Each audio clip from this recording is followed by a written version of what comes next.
Qui aurait cru qu'un demi-siècle après l'indépendance de l'Algérie, le rêve de presque toute la jeunesse, et pas seulement la jeunesse,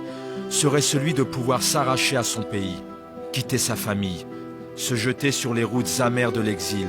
tenter de franchir la mer à bord de fragiles esquifs pour finir enfin dans des centres de rétention espagnols ou italiens,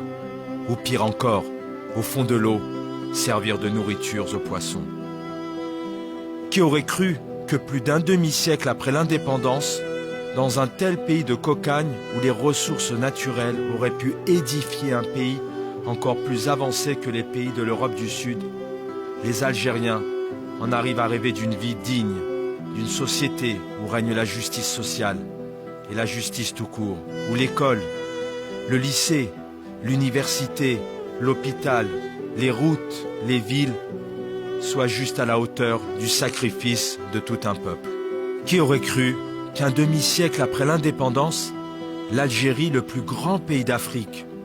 et l'un des plus riches, en arrive à ne plus pouvoir faire face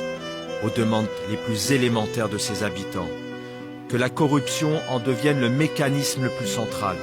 Qui aurait cru que l'Algérie soit ainsi livrée pieds et poings liés à une mafia, jusqu'à ne plus laisser d'autre choix aux millions de jeunes que de prendre les armes contre leurs propres frères ou se jeter à la mer,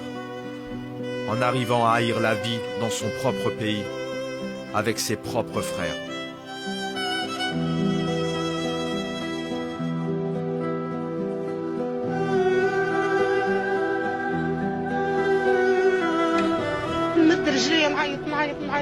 ونسكت.